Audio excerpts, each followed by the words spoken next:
at Newcastle today, and I'm with, and you'll introduce yourself, and we'll go from there.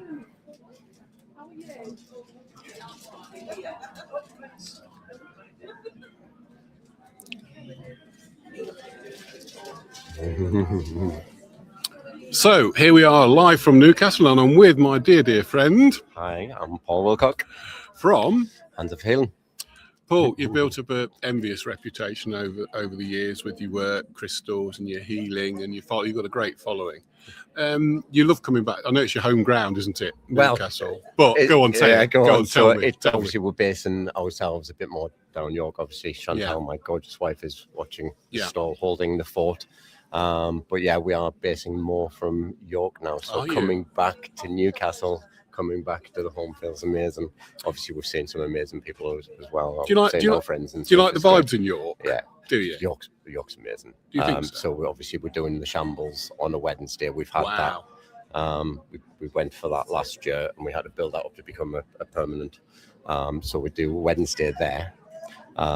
And it was just easier to be based down there. So now we have the opportunity to do a Friday as well. So we're hopefully going to jump on that and build a bit more of and it's structure. Coming to the right time of the year, because if you're trading at this time of the year, when it gets to summer, when all those crowds of people come in. Yeah. So, I mean, we've had a bit of a break. We kind of, over the Christmas period, we didn't do like 3 months almost because it was cold and long days.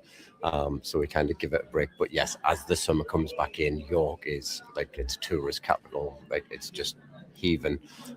Last week we started back, and it was the school holidays, and it was beautiful. It was just amazing to see the city actually flourishing. I'm going to ask you a question, and I know you'll be very, very candid. You had such an immense following with your weekly streams. You know, like people like Mandy Pask and people like that absolutely loved you.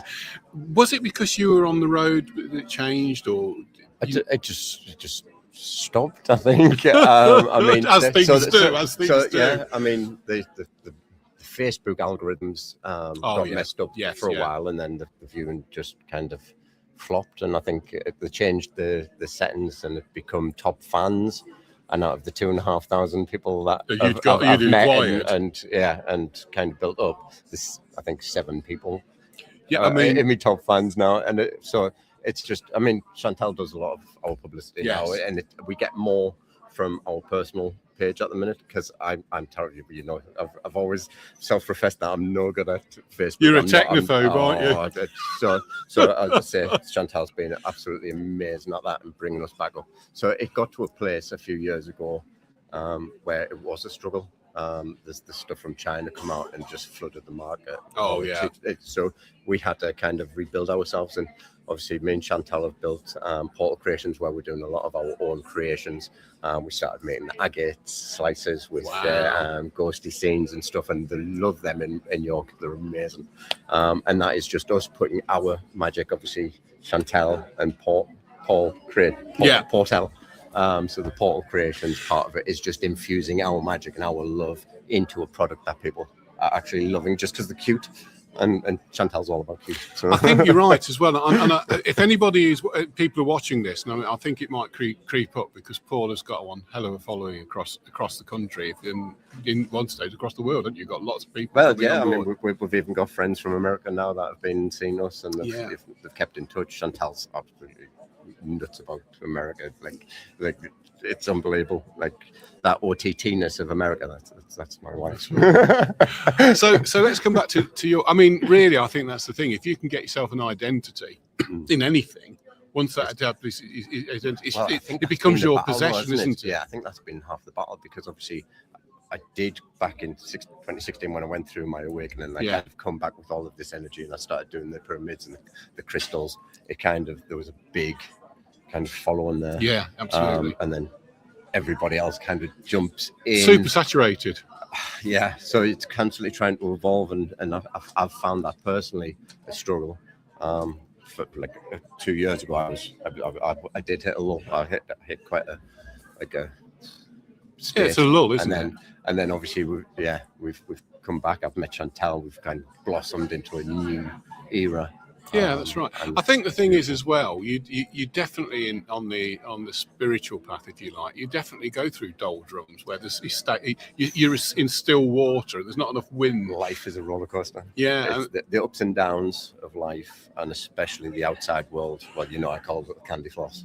And over the last three years, there's been a lot of candy floss, especially at the moment in the world. It's There's mad. So much distraction. It's mad. Crazy. Absolutely crazy. It's crazy, and we just have to step back and go inwards and find that space and go back into our Do unconditional you love. think there's still space for spiritual practice in this modern world? I think it's more called for than ever. Yeah. I think the amount of distraction outside, while all these legislations, we all need to step back into our power and take back the world how it should be, not the bubble of illusion that we're currently all part of. Yeah, I agree with that. Totally. Why do you think people are influenced by madness? Because it's indoctrinated from school. It's indoctrinated from the moment we're born. There is policies and books that even the professionals are taught to train from. Yeah. So there's an indoctrination from the very top to stop us realizing how magical we are. Yeah. And there is so much in that, isn't there? I think when I was last time I was in America, I was talking to some people at the bar, and they were telling me that there's massive, great big areas where people literally go into on the grid, off grid, and they just live there forever. I can imagine. They just go off grid, go into the woods, and they just vanish forever, and they survive. Yeah, of course they do. Without any problem whatsoever. It's like that to Dick Palenka. Have you seen him? No. We'll talk about it another time. So you come back to Newcastle and you enjoy it and you like your thing, but your heart's now in York. I think it is. Yeah. Will you be doing any of your travelling this year? So we have got events. Obviously, the pitch that we've gotten is our caravan can stay there. Yes. All year round, and it's a base. Yeah. And we can just leave that if we want. There is a couple of festivals that we're going to.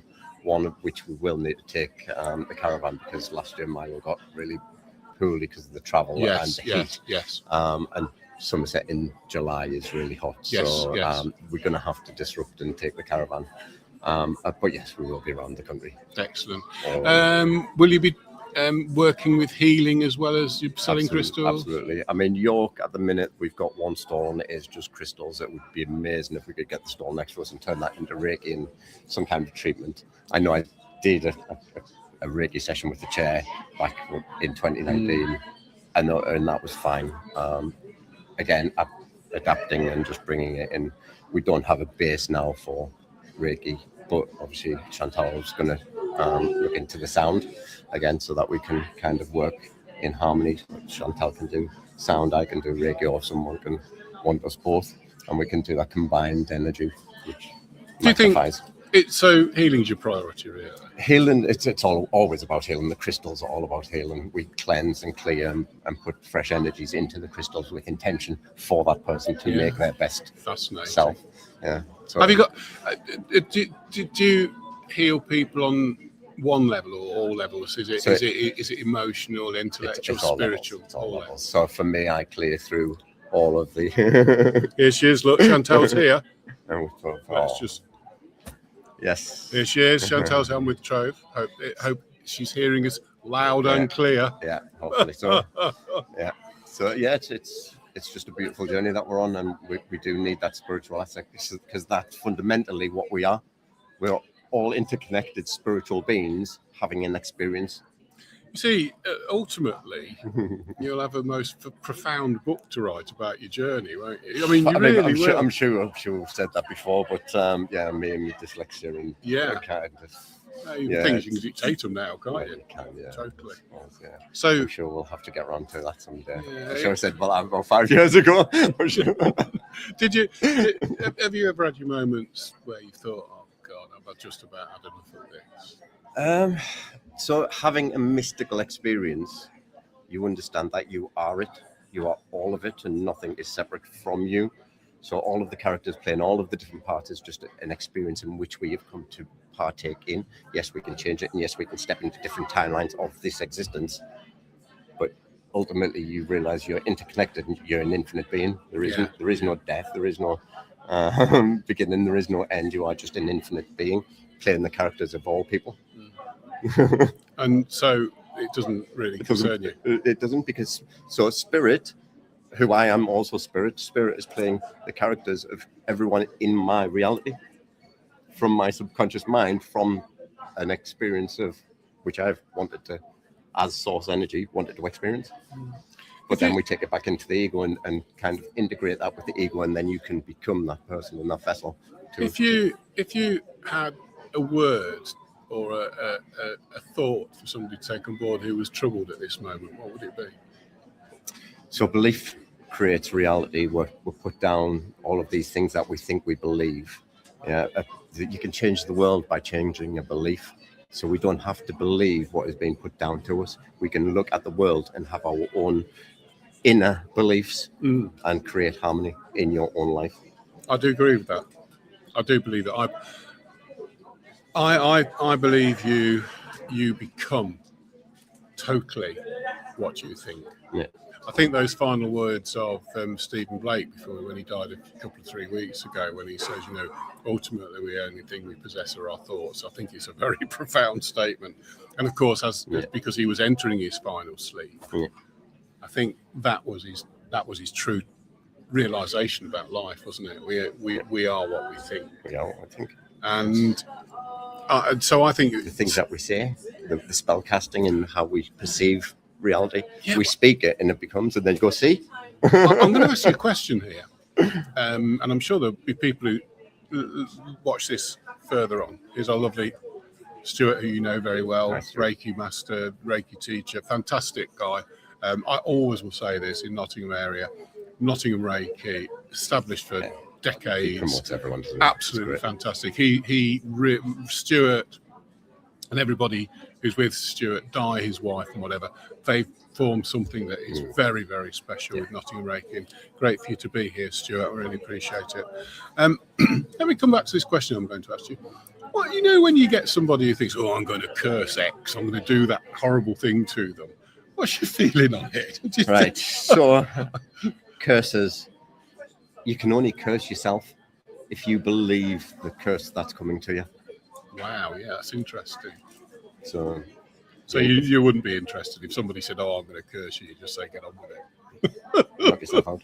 Literally. Yeah. Literally. I'll come back there if you want to put it that way. But yeah, it's so again, because you are in your own reality, what you believe about somebody saying about you affects you. Again, what you're telling your body, you become. If you believe somebody's cursed you, you will bring upon yourself a curse. You will. Absolutely, you will. Yeah. I mean, I think, from my perspective, I think when somebody says, because over the years you do hear it, curse them, or the horrible people and whatever. I was thinking, careful what you're saying. It's easy to because it buy into it, though. It's easy. Absolutely. But I think it must drive people mad who get involved in that world if it doesn't work. Because they're going, it won't work. They're prospering. We are all infinite beings. We are all magical creators. So, what's your feeling on universal law?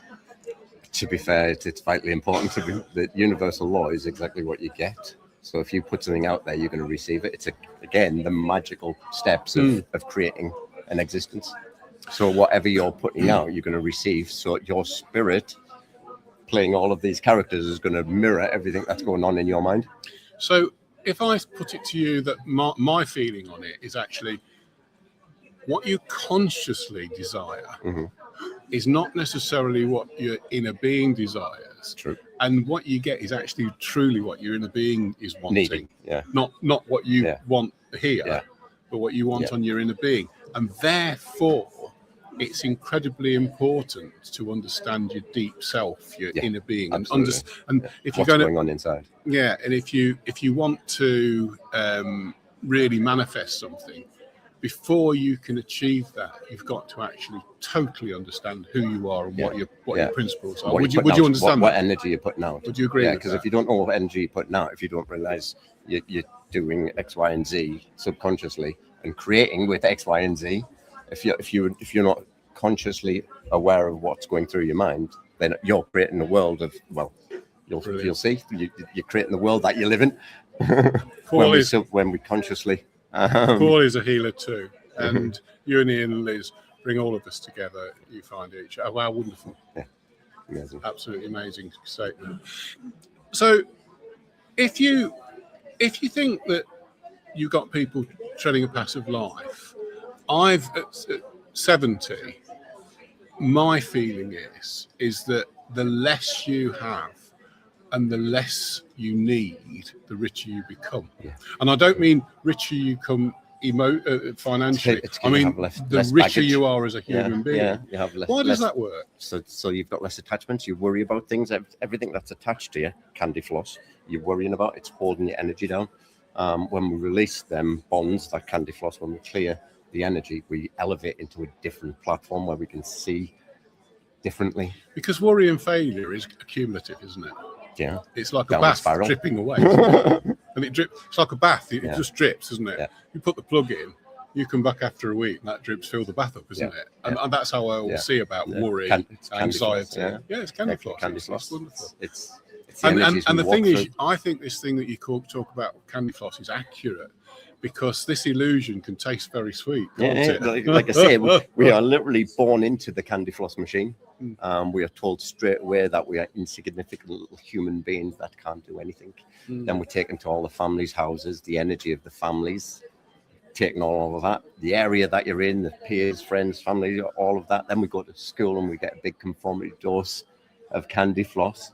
From that, we start decorating it. Now we think we are the candy floss. We start putting trinkets on it and saying, this is me, until we have a mystical experience and realize that you were always. Did you ever meet the tree bookman?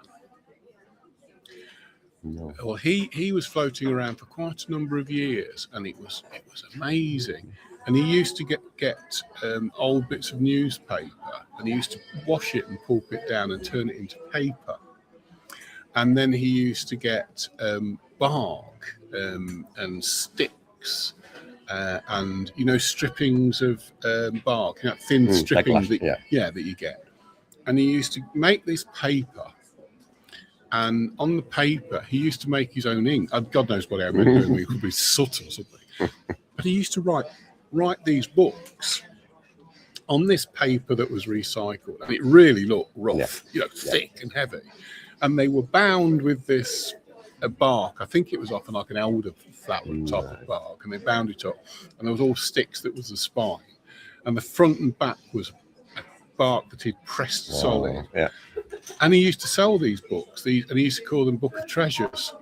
Nice. And there was just thoughts that were in the book, like not the basic don't worry, but something sometimes profound, like realize that an acorn, you are the acorn, and you can grow into the oak, and all of this type of thing. And he used to sell these books for 50 quid a time, and he could never make enough. Yeah. Again, the magic that you're putting into something. Why was that? So hand making something, you are literally enchanting an object. You're putting your magic and your soul into something, and that is where the value is. Because you understand that entirely, don't you? Yeah, it just becomes. So, as I say, for me, 2016, having an out-of-body experience, I become everything. I kind of I was everything. I brought that back down and integrated it. It took me a few years to get it right.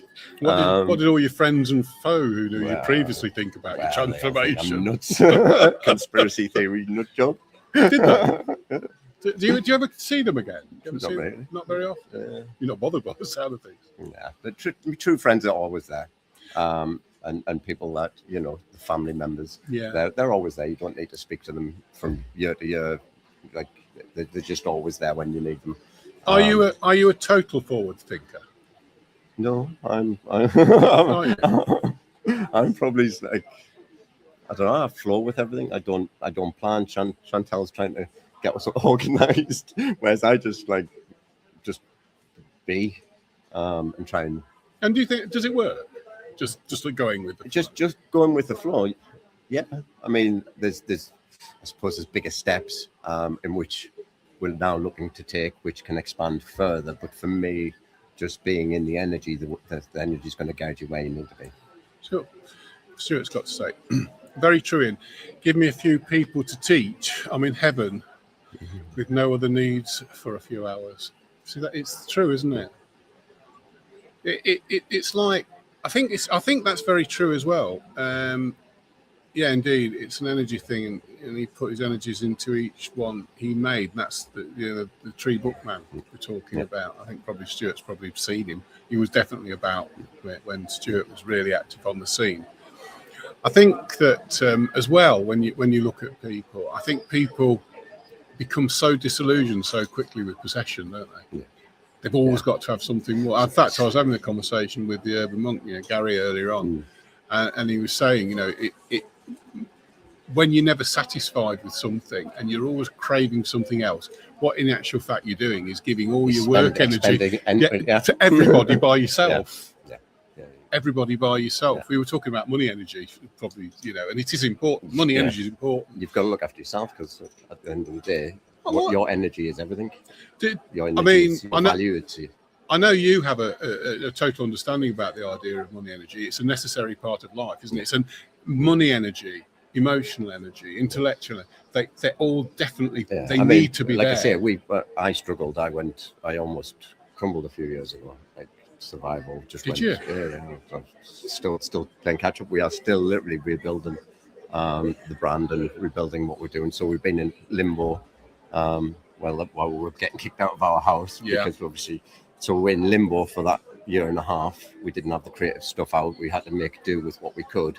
Now we've got our setup kind of coming back together. We've just been down to the unit and picked up all our creative stuff, and that's now in the van ready to take back down to York. So all of that creative energy will be kind of flowing again. It's fabulous. Yeah. So we've been sanding some new staffs down and creating. Because I think I know this is a bit of a contentious thing to say, particularly on this top podcast or its stream. I think when somebody turns around and says, I'm broke, or I'm not doing this, or I'm poor, they end up that way. Because exactly what they want. And that's the thing. I get caught in traps. I understand, and I'm kind of and it takes you a while to go, oh shit, sorry, pardon. No. It's like, what have I done here? And life is a roller coaster. We do get sucked in. We get pushed here and there with energies, and we have to actually, as I say, clear that energy and stand. We don't always learn by our mistakes, do we? No. That's another bit of a fallacy. So spirit will go, hello, you need to do this. And I go, and it gets bigger and bigger until you're in the car crash. And then you listen. Did you here's a little thing about Paul that many people won't know, but it demonstrates who Paul is. One fine day, he was driving down the A1, and when I saw him, I said, "You okay, Paul?" He said, "My bloody solar panel was blown off the top of my van." That was on the way down. And do you know something? I said, "Oh, don't worry about it. It's got in the ditch, or the truck will have run over it. It's no problem." But this is the thing with Paul. If the immediately said to me, "said Yes, but what if I'd have hurt somebody? What if somebody?" And your thought was, the whole thing for you was had that hurt somebody. And it does even now I can see it. Because obviously it must have come flipping off. Yeah. I'd just overtaken 3 or 4 lorries coming out of the town tunnel, and as I went to tuck in back in front of the top one, I just heard like an almighty roar and thunder as it ripped itself off. And it was a definite. And I didn't even it was like, what was that? I thought all the stock had fell down. Definite evidence of your concern for fellow man. Do you still use solar panels? Yeah, I've got a new one. You got a friend who's solar panel mad, haven't you? I met him at Stafford once. Which one was that? I can't remember. He was just, you've got that many. Yeah, solar panels is a thing of life. What is your feeling on this recycled energy then? Do you think it's... Again, there's potential for energy within the air. There's many, many machines, and there's many people like Tesla that have proved that we are in an energetic realm and we can tap into it, whether that does come available. But again, money rules, doesn't it? Great. Money talks, and corporations. We know the answer. Yeah. So we've unbelievably nearly had half an hour chat here. Let's get back. Have you got a message for the viewers who will come on? I mean, over a period of about a month, these streams add up to about 500 or 600 viewers. So have you got a message for? Well, I mean, it's for me all about holding love in your heart, and knowing that the illusion will pass. Stay strong. Great, stay strong. And would you like to send a bit of Reiki out while you're here? Of course, as I always do. But this video will be attached with lots and lots of Reiki energy. When you watch it, you will feel it. That'll do. God bless you, my friend. Thank you very much. As always. Bye for now. Bye for now. See you later. And we'll just end the stream.